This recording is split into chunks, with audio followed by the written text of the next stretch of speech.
Yeah, on. beautiful. And then we'll get going. What's this? Got it. No, I'm just recording. I started recording, so you're good. Hey, everybody. Welcome to the David Uosikkinen in the Pocket podcast. This is podcast number 104 on this beautiful Wednesday. Yeah, man, 104, which is unbelievable. Nice. I think I got my numbers wrong, but hey, who's counting? I don't. People play with me. No, I don't. Anyway, beautiful day, and I'm thrilled to have, of course, Freddie B with me on my Wednesdays, and I have a ridiculously great drummer, a friend, exceptional player, doing some wonderful things, and he's joining us this week. I want to welcome Ritchie DeCarlo. How you doing, Rich? Yeah. All right, man. Oh, man. Thanks for the kind words there, Dave. Hey, well, I listen, man. You know, there's a lot of negatives about social media. You know, we can you know, like it's the curse. It's just What a way to start. but love one of the great things is that it can introduce you and hip you to what some people that you've heard about, what they do musically, what they're into. And Ritchie, I've learned so much about you from the internet, from Facebook and social media, Instagram, your musical passions, your passion for trains, your passion for life, your incredible knowledge of the world. I mean, sometimes when I hear I love this thing you do in the car where you do the rant, you know, what people have talked about. Like I've tuned into that a few times, and you're pissed off about something, or you want to address something, and you go for it. I mean, look, if we didn't have the social media thing, we'd never be seeing that. So listen, right. It has made me a fan of yours, and it's also given me some knowledge and background into what you do, you know. So cheers to you, and that's kind of cool, man. Cool. That's cool stuff, man. Yeah. You're a busy Well, man. I would have never known that you were a teacher without social media. I didn't know that's something, so that's something common, Yeah, oh, definitely. And Freddie too. Freddie's a teacher. Yeah. Freddie and I, like you, we're always talking about books, and we're talking about, I mean, a lot of things. Over the last few years, we talk more about hearing aids, but like That's truth, man. Yeah, really. I mean, it's one of those unfortunate byproducts of what we do. Absolutely. But the reality is, did you say books? Yeah. Nice. I have that. Ritchie, cheap plug. No, that's not a cheap plug. That's a great plug. You can plug whatever you want here. That's really cool. I got that book upstairs. I love that book. I got to get you a copy, Fred. Simplicity, and it's really good, and it helps a student learn how to read. And I was kidding about counting because I believe in counting. Real quick, while we're on the book, and Fred might appreciate this too. I've been teaching since the 80s, so forever. But for the first 10 or 15 years, I'd have these kids in high school marching bands. They play snare drum, really just snare.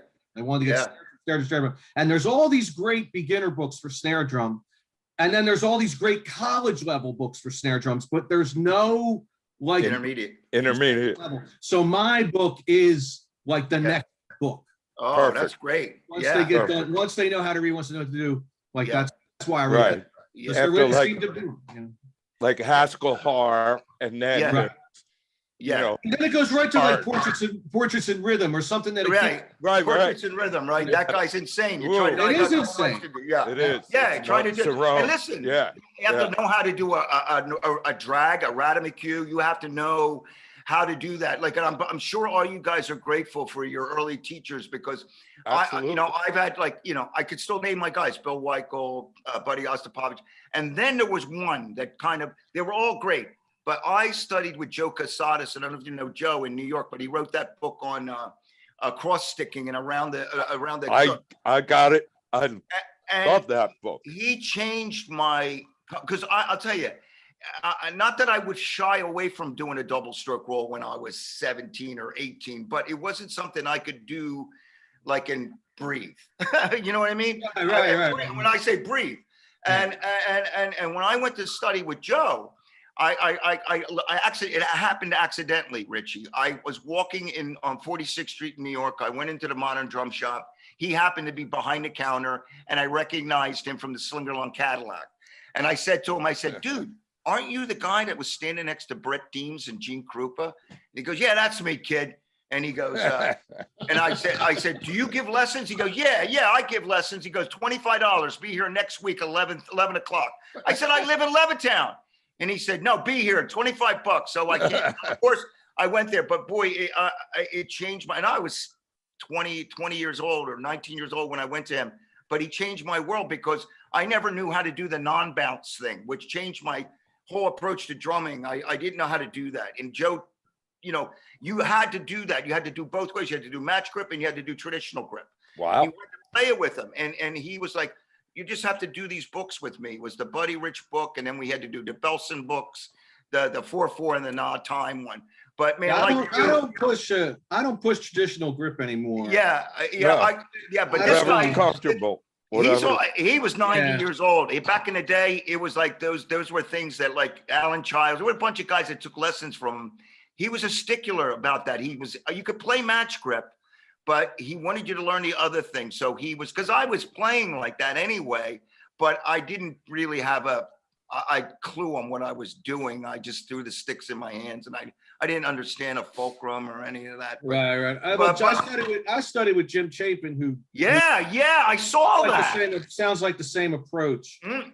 And Jim in the 80s was actually anti-traditional grip because he had been having problems that he thought result of the traditional grip. Wow. Yeah. So I guess this was 86 or 87, he was like, no, I tell people not to play traditional grip anymore because I think if you do it for too long, there's problems. Problems. Yeah. But it looks like DeJohnette is no longer playing traditional. So I wonder if that's an issue with him playing traditional forever. But the later videos I'm seeing recently, he's back. So I'm wondering if it's a physical thing. I'm wondering if there's some sort of. Right. I don't know.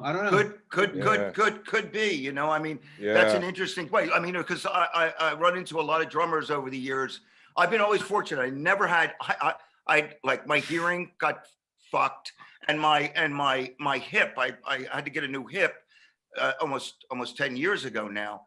Actually, it's been 10 years. But I never had any hands. Or lately, I've been having issues with my feet, but that's just called 66. But it's interesting though that you studied with Chapin.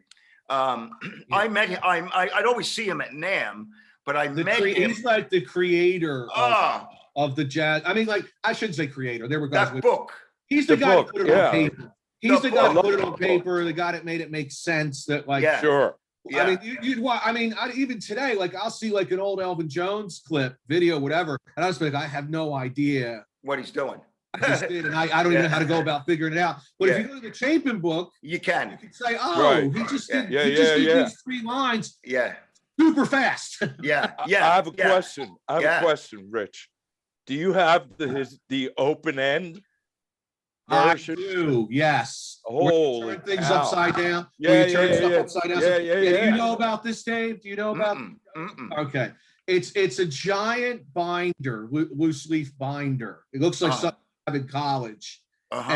It's all these pages like overlays with openings. Like if you hold one up, it's got these holes in it.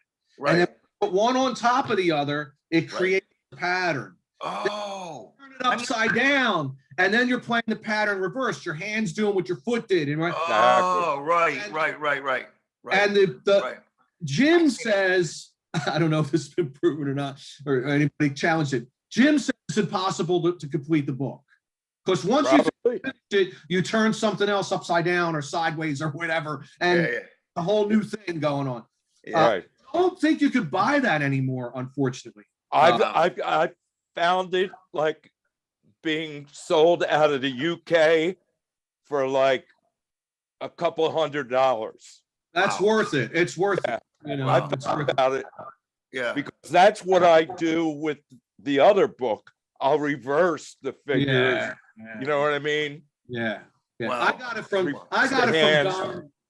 I got that book from Don Famolero. Oh, yeah. Maybe Yeah, he that's still right. has them. I don't know. I haven't been in Yeah. touch with him in a long time. Yeah, Another yeah. monster player. Oh my God. Yeah. Yep. I met him years ago. I met him. He was good friends with Liberty DeVito. So Yeah. we went to, I don't even know if Jonathan Mover is still playing, but Jonathan. Yeah, actually, it's funny. He's coming around with a band called Prague Jack. Oh, cool. It's Yeah. it's Mike Keneally, who was Frank Zappa. Oh, yeah, Yes. from Zappa. Yeah. Yeah. Mover. Yeah. It's five guys like that. They're, Yeah, and yeah, they're yeah. doing. I think they're doing like Close to the Edge, and they're doing all this Wow. stuff. I think it's coming Yeah. to the Sellersville Theater. I think. Oh, that sounds good. If I'm around, Yeah, that's something so- I would like to see. I Yeah, met those because Mover, Mover yeah. was playing one night. We all went, and I was with Dom and Lib, and there was some other guy there. I forget who that was. Whatever, one's Lib's friends, but I remember Jonathan was doing that, and so And he yeah, was with so- Satriani for a long time. Yeah, I think early on those first few records, that was Jonathan. I think he was there even longer than that. Yeah. He's got that magazine, right? Mover. Yes. Does he? Yeah. Yeah, drumhead. Drumhead.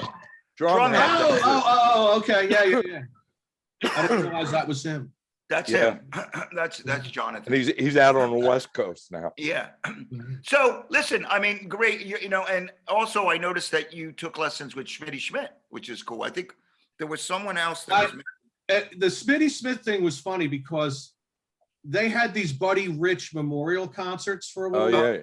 Yeah. and I tried to get to all of them, and I'd never heard of him. He didn't have the Sting gig yet, or I don't know if he did anything yet. And there, I mean, you know, Caliuta was there, Weckl, Yeah.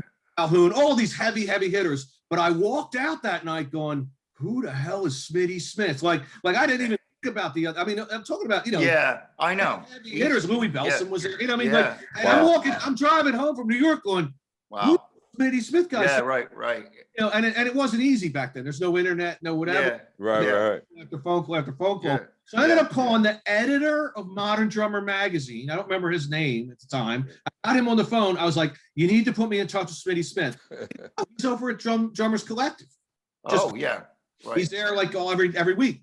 So I called him up to get, and you know, whoever I talked to, you got to give him, you know, it was a lot of money actually back then. You had to give him $50, like just show up, and then the Yeah. lesson was $50. Whoa. Yeah. In other words, Yeah. you had to be a member of the collective for $50. Right. Gotcha. That's Right. all. So I paid them the $50 over the phone, and then I got there. The lesson was $50, I think, a half hour. Like Right. it was money at the time, I remember. But Yeah.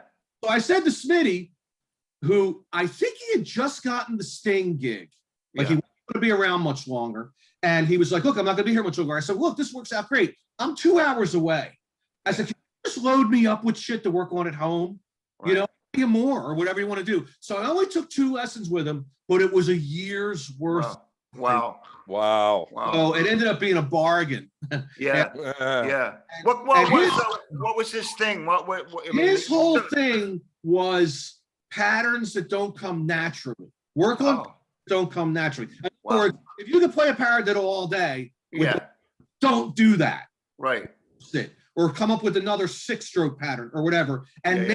and get that to be in your sort The of wheelhouse. Right. vocabulary. Right. And Right. then once it's there, play it as fast as you can, Wow. and you'd end up with all these new phrasings. Right. Yeah. Like not only were you working on your chops and building Yeah. up things, but you Yeah, get into a band rehearsal and you go do a fill and you go, "Wow, I would have never did that 6 months ago." Right. Like that sort of thing. And I'm not Yeah. talking about, you know, wowing your friends. No, I got you. Yeah, I'm just talking about, Musical. Yeah. Yeah. With like, you Yeah. know, ended with 2 right hands, Yeah. started with 2 left hands. That's Yeah. your whole phrasing Yeah. Right. coming out of it. So Yeah. all of a sudden you're doing all these things that, Yeah. and you know, you get risky, put Yeah. or Oh, 7-stroke in there. I love his playing. I remember when he was Oh, doing, he's amazing. He's amazing. and then what I always loved about his playing, I loved his tone. I love the way Yes. you know what I mean? Yes. It's, you know, Yeah. you guys all know it's how you drum sound, how you play them, how you hit them. Touch. But he Yeah. sounded Very like that. fluent. But he sounded like that in a Drummers Collective practice room on an old Yeah. set out of Yeah. shitty heads. True. It Yeah. was just, Yeah. and he's Yeah. a traditional guy. He's a Yeah. traditional. Yeah, That's his well, I voice. mean, that's like that old story of Beccaro doing with the clinic he came to play for a group of students at the Institute in LA, and they say, hey, we're going to set up this really nice kit for you. And he said, no, I want to play the export kit, put the export kit. He sounded like Jeff, I mean, Yeah. it's you know how it is. We all have a thing. I'm pretty much like, I nowadays, I think it's a little more difficult because of all the sampling and everything like that. But before, when guys are playing drums and there's no implementation of a sample or anything like that, I pretty good. If I know the guy, I could say, I bet that's so and so. You know what I mean? I can almost hear it. Nowadays it's more funny. hard. Something came up with. I was talking to an audio engineer about this. If you listen to Steve Gadd on the Asia track, Yeah. and somehow you could pull yourself out of how great it is and how wonderful it is, those toms don't sound good. You understand what I'm saying? Like if Right. you could really Yeah, hone yeah, in, yeah. I'm like, look, man, just Yeah. listen to the toms. Yeah, he was using those Blue Evans heads back then. Remember the And Blue probably Evans? with duct I tape do. on them, on top Yeah. of that. Right, So, right, and, right. Yeah. and it's like, so there's this track that not only drummers, but everybody industry worships, Yeah. pretty Right. much has a shitty tom sound. Yeah. Yeah. Right. So it really does, when you talk Yeah. about a great player, it really doesn't matter. Yeah. Yeah. You know what I mean? And the Because drums were probably mic'd, and they were probably close mic'd and had great mics. It's the toms, in a tiny but, little room. Yeah. But Steve had that sound, man. Yeah, Yeah. he still does. Oh, He yeah, does. he does. And he playing hard or playing soft. He Doesn't matter. still sounds like Steve. Still Sounds like a sounds tap. like him. And you know why he plays the way he does? I found this out recently. He's a tap dancer. Mm-hmm. He was an actual tap dancer. I mean, Yeah. Like about that, Moffat, I was like- Jonathan Like Moffat, Buffy. same way. Who is Right. he? really? Yeah. Really? Wow. Wow. We're all going to dance school after we There leave. we go. You know what? What's Sign great me though. up.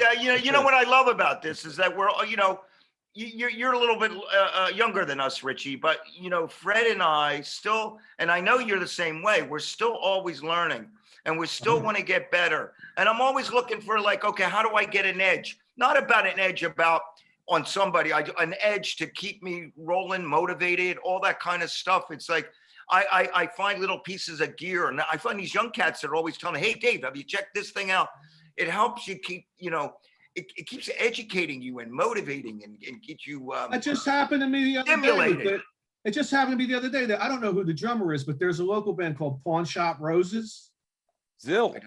XPN's been playing them. I don't know these guys at all. They're probably 10 years younger than me or so. Yeah, they're younger. Zill What's is a it- great drummer. What's his name? Oh, Zill. it's Zill. Zill. Zill. Oh Yeah. yeah, ZIL. Yeah, Zill's a friend of ZIL. mine. Yeah. Zill Oh, I didn't- yes. Pretzler. Yes, he's Zill great. Pretzler. Great drummer. Well, it's a straight rock song. It's just a Uh-huh. straight Yeah. But there's one Phil, he doesn't play the one. It's like it's like that, he comes in on the ad, and I'm Yeah. like that. Yeah. You know what I mean? So like you're saying, there's always something. Yeah. He So I did it later. I'm still recording something. Yeah. Right on. Oh, well, I love that. I love that you did that later. That's great. he was touring with Rusted Root for a minute. For a long time. Ah. Yeah. And he was the original drummer in K Floor.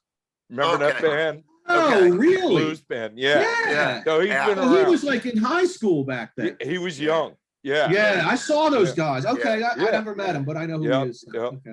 Yeah, so yeah. many young dudes. Like I've been giving lessons at the School of Rock in Berwyn, and there's so many young cats that you see right now. And we all came up without. You mentioned having to track down Smitty Smith. We didn't have the internet. Now, if you want to learn on YouTube, you don't need to. I mean, frankly, it's nice to have a teacher because a teacher can show you things that Sure.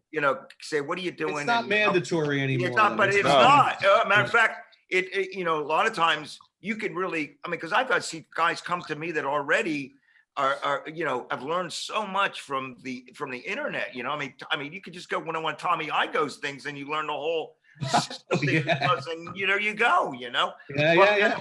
But to me, I think a teacher does help, but not mandatory, as you said. But I see some of these young dudes that use the internet to just better their craft and learn how to become a player. But there's those freaks in nature. Like when I gave Elon Rubin was a student of mine when he was 10 years old, who play, Elon, he plays with Nine Inch Nails, and he used to come to my house in San Diego, and he was such a great kid. He was on my podcast talking about remembering how I had that coffee. I had a old Real Feel with a coffee stain on it. And he still remembered the coffee stain. He goes, "Yeah, Dave, I still remember that coffee stain. I remember your dog running in there and the kid." But he was kind of one of those freaks in nature where he's amazing. Yeah, he was. Listen, I tell Freddie this. He was always like that. When he was a kid, he would, we did the buddy book together. We'd sit by set. We played a lesson together, and anything that we did, he'd always come back the next week, and he'd improvise on what I showed him. Not the reading thing, but he would always go and play like, he's I don't know if he's a lefty, but he plays left righty. He probably writes left-handed, but since he was a kid, he plays a right-handed. But oh my God, and he plays with such power, and piano too, right? He plays He's a monster guitar player. Yeah, he's playing guitar now. Yeah. He plays guitar. And he plays drums. He's got his record. He's just brilliant. But my point was that some of these young guys, they come up like Elon was like, the internet was just starting to happen when he was a kid. But nowadays the internet, you can learn so much. You can become so fluid. Yeah, those gospel guys, I learned something. If I want to, I learn something every day. Yeah. Right. Yeah. Most days I avoid it. I'm like, yeah. But I love it. But here's what's interesting. Like people my age or between our age or whatever, they'll all say, well, there's nothing happening musically. There's nothing, there's no John Bonham. There's no but and that's true if you're only listening to the radio. Right. But if you think about it, now the radio, what is the radio, whatever that is in your world, I'm not talking about just the radio. That is what AM radio was when we were growing. Yeah. AM radio. So you didn't hear Yes. You didn't hear Led Zeppelin. You didn't hear anything. We got Roundabout, I think, on Wibbage at the end. Remember Maybe. Roundabout? We got And 3 minutes. We got that, and I opened my eyes. Version. Yeah. A 3-minute version of something. Yeah, But what I'm exactly. saying is, like, if you want to gotcha. define, MMR was just as accessible as AM radio, was growing up. So you could kind of go over there, but even that was still pretty limited. You weren't going to hear Frank Zappa or Alan Holdsworth or any of the stuff I was listening to as a teenager. There was no radio. So you kind of had to go find it. And when I tell people that say that, older people, whatever, there's no, well, yeah, there is. There is a John Bonham. There is a whoever. He's on YouTube. Yeah. And you got to find him there. Yeah. He's playing the Ardmore Music Hall next. Yeah. Go see him there. You're not. He's not going to be on the AM radio of today. Right. He never was. You know what I mean? He never was. Yeah. So I mean, even like you talk about Emerson, Lake and Palmer, whatever that's Lucky Man. Yeah. Is all Emerson, Lake and Palmer was to the average person. Right. So, you know what I mean? It wasn't. No, you got it. Yeah. You know what I mean? So, so today, like I think some of the stuff Billie Eilish doing is amazing. Not the singles. Yeah. You know what I mean? You got to go a step further.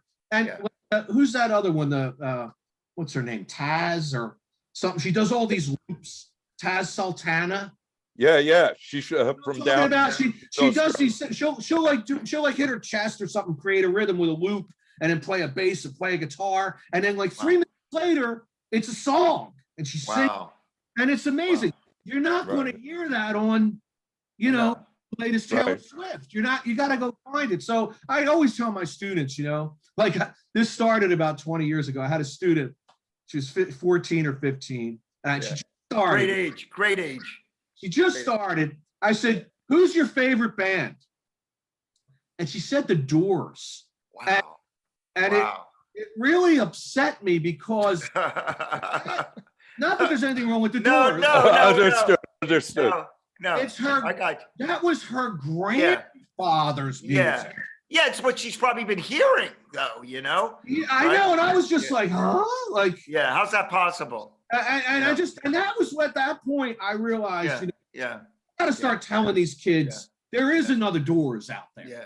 Yeah. You know what I mean? Like, Right. because she actually went to see the Doors Right. at that time. It was the guy from the Cult. Yeah. I was like, go buy some Cult CDs. Go buy. You know the guy. You love him. You think he's good. Ian, right? Ian Right, was doing Go that. buy right. that. Go there. That'll get you into another. Right. You know what I mean? A door. You know what I mean? Yeah. No, but I hear you. You know, it's an interesting thing that's going on right now because you know, again, I told you about the School of Rock thing where they're playing shows of bands. I haven't seen them do a Doors show, but they do the Led Zeppelin thing. But I do have, like, I had one student that really hit me to, like, I wasn't familiar with that band, King Gizzard and Lizard. Oh yeah. Oh yeah, yeah, yeah. Which they're fantastic. They're out of Australia. Also Australian. Yeah. And like great music scene out of that part of the world. Yep. You know what I mean? Like, Absolutely. Like I remember, like I've only been over there once. I toured over there, and I was like, it was one of those things where like I can't wait to go back, and I never went back. But I remember it was in the late '80s, so Midnight Oil and In Excess, and I forget the guys at the Hunters, the horn players. They toured with the Midnight, but there was such a freaking great music scene going out there. Yeah. But you know, they're at School Rock, they're doing a little show right now where they're doing some of these bands, but I learn about some of these bands from these kids. You know, that was that King Lizard. I don't even think I got the name right. King Lizard and the King Gizzard or something. The Gizzard. Yeah, something. It's a wacky name. I know who you're talking about. And I should never say anything about wacky names with bands with playing in the Hooters. For fuck's sake, you know. Cindy Lauper calls my band the band with the unfortunate name, you know. So that's what John Lilly. That's what John Lilly always said. Yeah, but John Lilly got that from Cindy Lauper. So okay. Band with the unfortunate name, you know what I mean? I was in a band with John for. Well, that's Ritchie. That's how I first heard your name. And then of course, like, you know, and then when I saw, you know, I guess with the friending people they do on social media, and then I started to become aware, you know, I said, I know this guy because John said, he's a great drummer. So of course I you know, that's how that went, you know, but I actually did a session with do you guys remember Skip Drinkwater? Oh yeah. Producer. Sure. Sure. Yeah, we all laugh. Yeah, it's like, but he somehow did it. I don't know. Yeah, sure. He called out of nowhere in the mid '90s. He's like, I need your session tomorrow.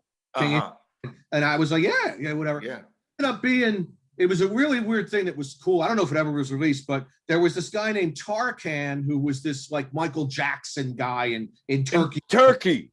I know of Tarkan through Mootlu. We used to some of his songs. You should get it. You could probably get the recording for Ritchie if he doesn't have it. Oh my I don't God. know if it was ever released. So I end up going to the session. I don't know what it is or anything. The typical Skip just show up at 10 in the morning thing. Yeah. And I get there and Rob and Eric are there. Oh, cool. And I'm like, what's going on? I said Yeah. they knew. They were like, we're doing this song, and they explained to me Tarkan thing. It was this really cool song. So I ended up doing a track with them. It was right on. They're great. Yeah. It was good. It was cool, right? Top-notch players, man. You know, not only the playing, but they were very much like an assembly line. You know what I mean? Like they're very well, you know, we've all done, Fred's done sessions with him too. Yeah, I mean, and Rob, I mean, look, Eric, he's fantastic, but Rob to me still is a little bit of a freak of nature with that left hand because he still like plays the most amazing bass with his left cool. hand. You don't, I mean, really, he's just a ridiculous player. And he, you know, but I'm sorry, interrupted with the assembly line thing. No. I'm just saying, they were like very efficient, I guess is the word. Because sessions, that they are. Sessions like that, where you're working on a song and trying to make it a little different. I mean, it really goes into some weird territory sometimes for hours. And you're just, but they weren't like that. They were very much like, let's try this. That didn't work. Let's try that. Let me go get this other instrument. You know, Eric was playing some recorder or something. You know, and I'm like, oh, wow. I thought of that, you know. Was this at KGEM by any chance? Where was it at? I think it was at Sonic. Okay. Where's I Sonic? once sat in on a Skip session it was a Judy Mowatt record that he was Ah. working on, Ah. and Sly and Robbie were the rhythm section. Ooh. But they had already cut. I know they had already cut their tracks somewhere else. Ah. But let me tell you, just being in the control room, listening to Really? that Yeah. coming out of the speakers, I was You were a like, fly. Wow. wow, Yeah. Yeah. Yeah. unbelievable. Yeah, they're like McCartney and Ringo. Yeah. Yeah. Yeah. You're talking. Yeah. You know what I mean? Like it's Yeah. like it's you hear that and you're just like, Yeah. even when he's playing like Simmons drums. Yeah. Yep. When Simmons drums, I had them back then. They were totally frowned upon. You could play those. And I'm like, Ah. you fucking hear them guys, Yeah, and yeah. like he's playing a Simmons kit. You know, Yeah. real and- cymbals, you know. It's a feel, that touch, man. That's You him. know, yeah, it's interesting that you bring that up, Richie, because I mean, we could probably do 3 podcasts with Richie, probably Yeah. more, because the Crazy. gear. We could do one on just gear. It's funny. I don't know if you can see it. I don't know if you could see that. Can you see that kit? Can you see the drum set? Yeah. Yeah, That's one of those. The Roland set. I got one of those Roland VADs. Which it's a little bit like I've been busy with some other things, so I haven't. I got it set up so I can play. And I can play them, but the brain has 700 sounds. Plus, you can MIDI in, and you can do all kinds. You could get. But the Roland presets. The Roland presets are fine. Yeah, right. But the interesting thing is about this is it has the snake, and then it has all these other outlets on the brain, and they send all the it's almost like I gotta find a Roland aficionado, because there's so much more to this that I think I'm like a quarter, even if best, into figuring it out. I mean, right now it just sounds. One thing I do appreciate about it is that it sounds like a drum set, and it. Do you have the TD50 or the TD27? This is the 27. Oh, okay. TD27, and You're good with the presets. You're good with the presets. Just the presets are cool. Yeah, I got you. yeah. But Just stay with the presets and play for a while before you try to go. yeah. What I usually do with a brand new thing like where you're at with this is I'll go through the presets to be jazz, rock, all the normal stuff. And then there'll be some weird one that I really I found them. And then when you sort of pick that one apart, go in there and see what that one's doing, then that's how you learn how to do stuff. That's how I do anyway. Yeah. Opposed to being like, what's everything this could do? Right. Like, Right. Oh, because it's a myriad. So it's like it's amazing. I mean, I'm really impressed with the what they did with the actual drums themselves. Right. And Pro Tools, I haven't downloaded. You can use it with Pro Tools. There's a template. There's a template. And I haven't downloaded that yet. What's cool is with all of us recording at home, now that you have this kit, you could just send the producer or engineer a MIDI file with no sounds, and load it into their Pro Tools, and then they could use any whatever. I don't know about you guys, but there's a lot of times a guy will send me a song and I think it sounds like John Cougar, so I'll go for that Kenny Aronoff tight snare, and then when he gets it, he goes, "Oh man, I was thinking more of like a Rolling Stones, like the Eagles, or some completely different drum sound." Yes. But I already finished it, and I'm like, but you can't. But that's the one thing great about MIDI that you could do. That's what I'm saying. This guy could just fly whatever snare he has in there. Yeah. I'm not sure. I mean, eventually, I have a little room over here where I have an acoustic kit, and I got my mics. But I've been bringing my mics to sessions. I had a session. I brought my Coles and stuff like that, which is a pain in the ass. But I don't always trust.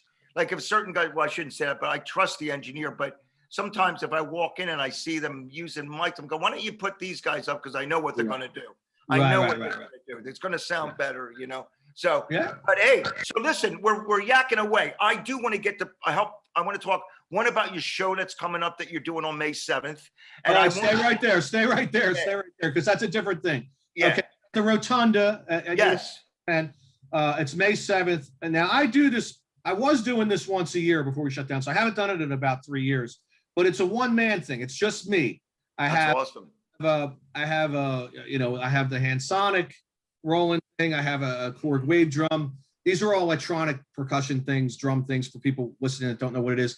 And what I do is I'll start to create, and I have loop pedals like a guitar player uses, a regular, nothing fancy, a stereo loop pedal. So I'll just get a rhythm going or a drone going, and I'll just get it going with the loop, and then I build on that and build on that and build on that, and then that'll go into some new slower thing or that. So it ends up being, it should be about an hour. So it's a one man. It's just me. Oh, that's so cool. Very 8 to 9. So it's Oh. not like me playing drums with anybody else or even. Yeah.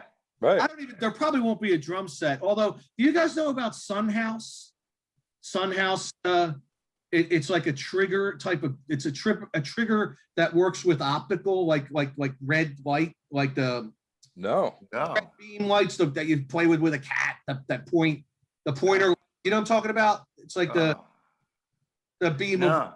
No. I know about the pointer thing. I know about that. Okay, yeah. Okay. Well, picture that light mounted to your tom, and it's going across the tom, the light, and it knows exactly where you're playing on the drum, Sure. the distance of the light. So there's 25, you can have up to 25 zones with 25 different samples, Whoa. drum, and they're all multi-layer by pressure.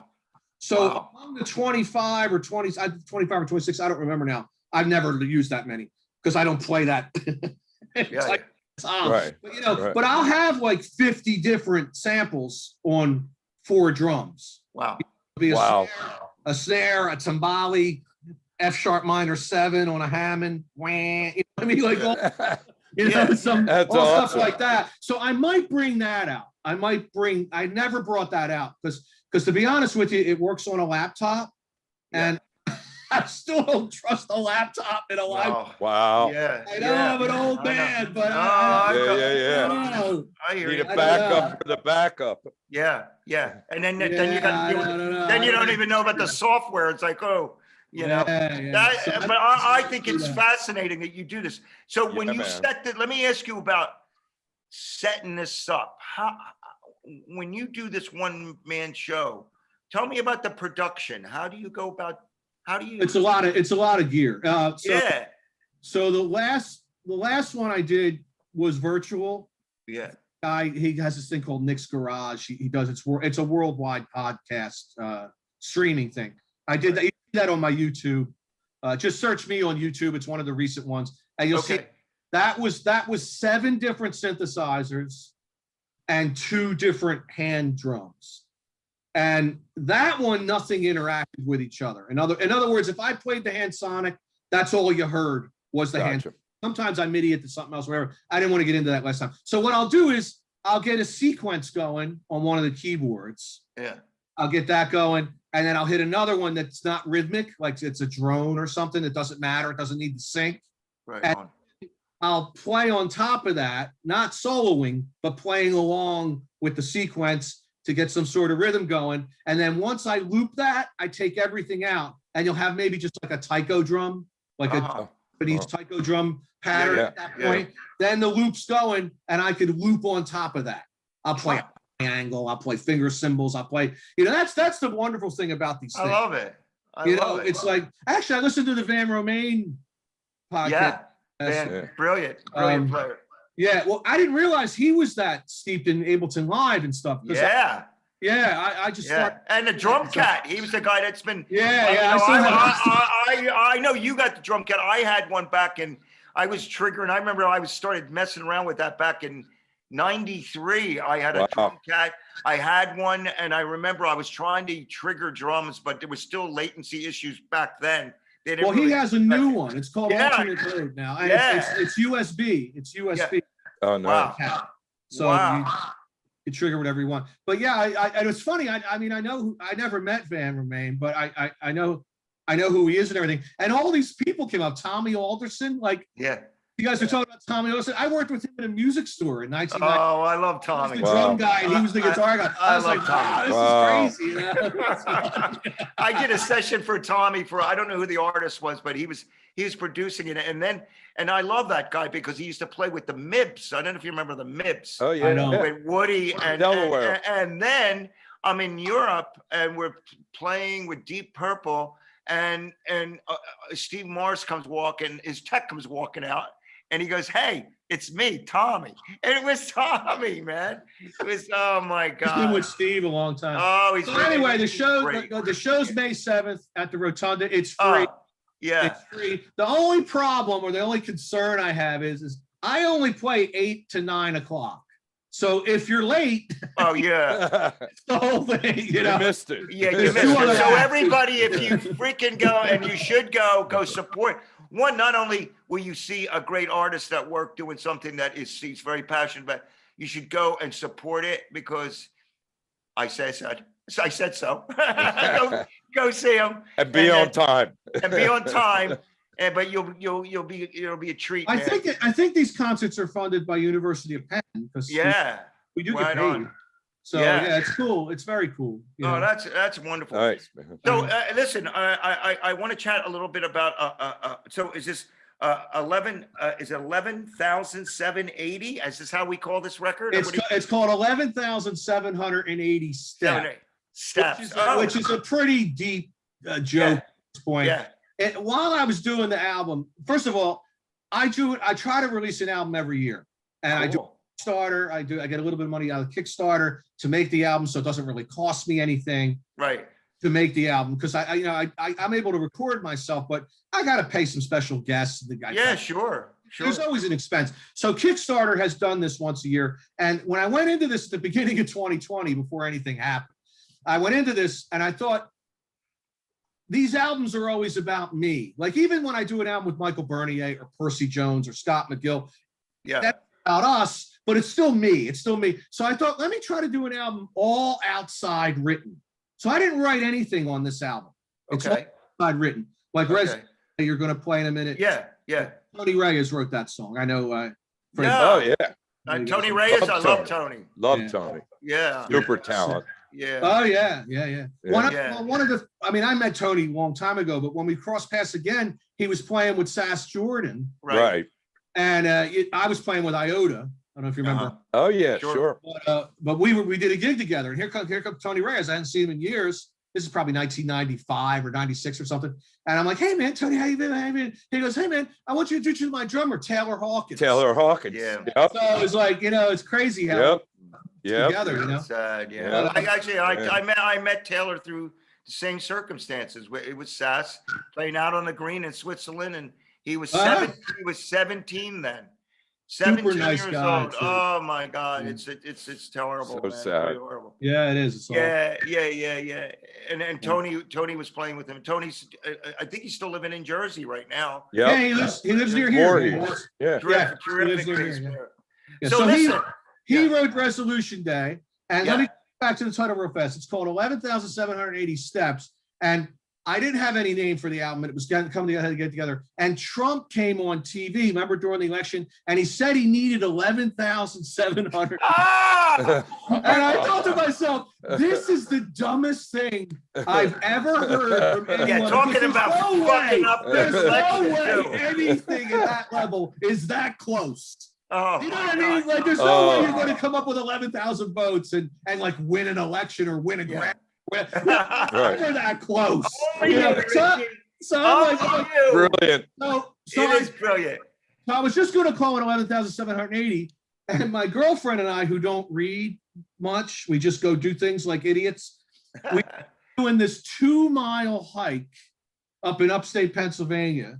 That Uh-huh. was only going to be 2 blocks, 2 city blocks, but it was 2 miles long and it was uphill. And there were all these steps. You know? Oh, shit. So I'm walking up all these steps and it was beautiful. Actually, I'm sorry, it was in New York. It was in New York. It was up in New York. I'm sorry, not Pennsylvania. So there's all these waterfalls and all stuff. It's beautiful. So your mind off of how much pain you're in. I'm not in the greatest shape. So I'm walking up all the steps, and she goes, how many steps do you think there were? I said, I think it was 11,700. 780. So that Perfect. became the name of the album. There you go. That's brilliant. It's brilliant. I never would have even put those two together, but now Nobody now even I- remembers that. Oh About my Right. God. Yeah. But Well, I just thought it was the funniest thing ever. Like, yeah. That's Oh, awesome. it's brilliant. You know. Well, Perfect. now, well, Perfect. listen. You know what? I before we run out of time, I definitely want to play some stuff from your record. So our producer Jim has Resolution Day. You have that queued up? I'm gonna crank that up. Here we go, man. There we go.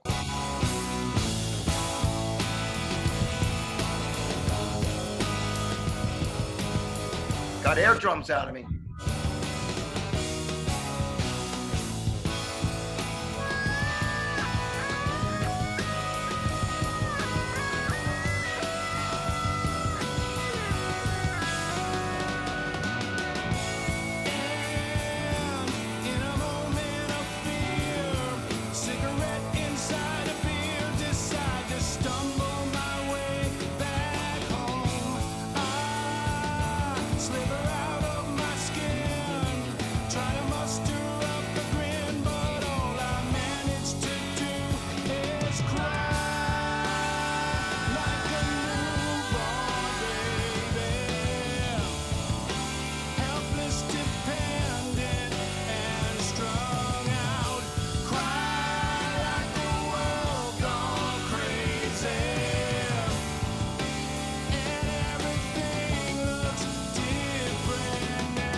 Yeah, Ritchie.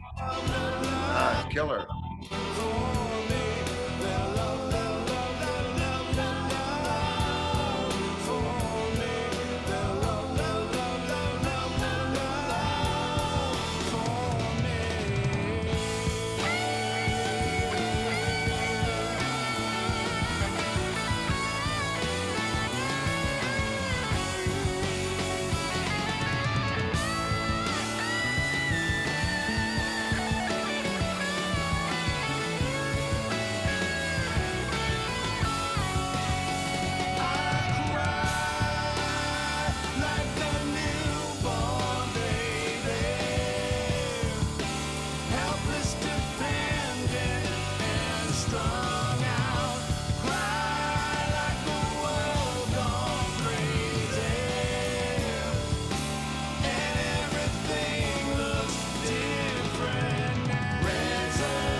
You could kill it now. You could Oh kill man, it. I think it's terrific. That's awesome.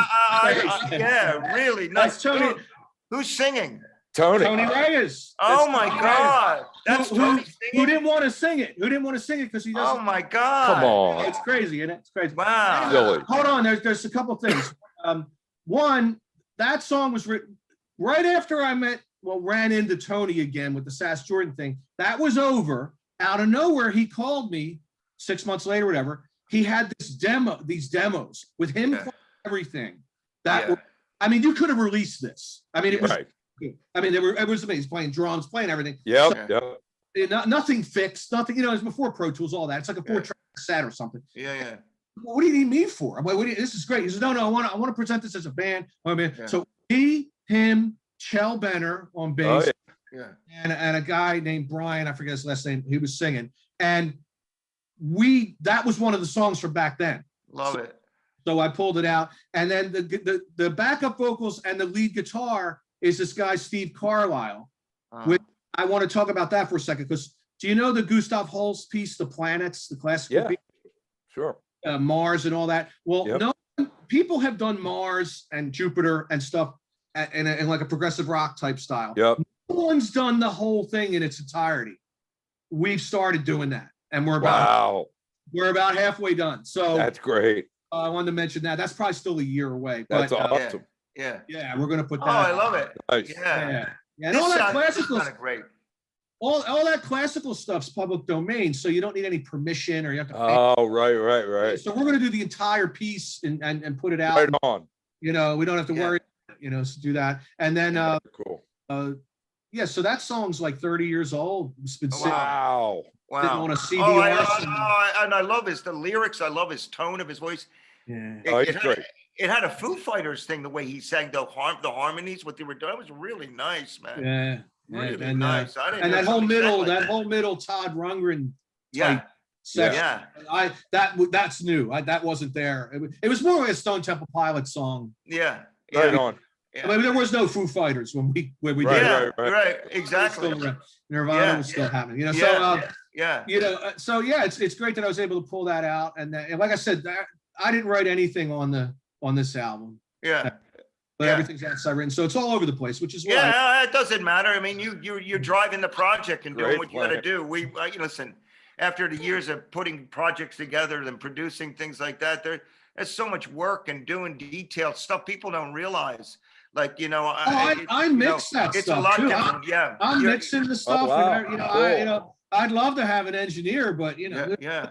budget for this stuff. So Yeah. Mm. I've been learning engineering as I went along the last 15 years. That's a great thing. Yeah. Sounds wonderful. Yeah.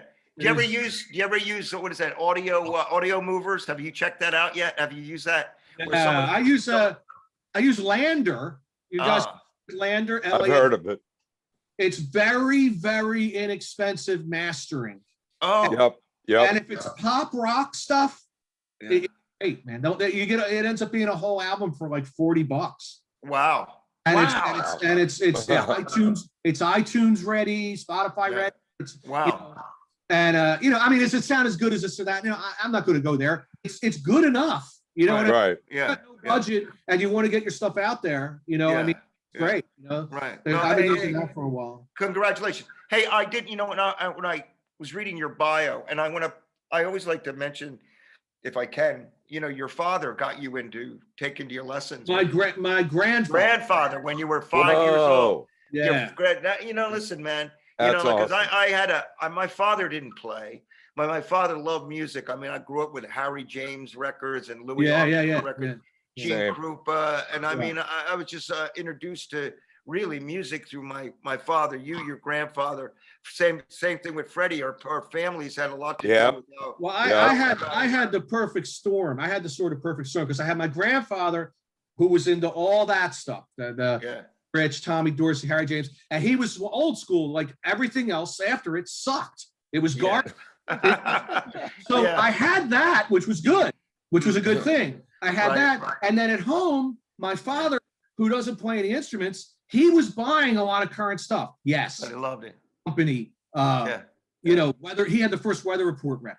You know what I mean? Whoa. Wow. That was, and I'm like 5 or 6 years old. My mother's listening to the Spinners. Yeah. Right.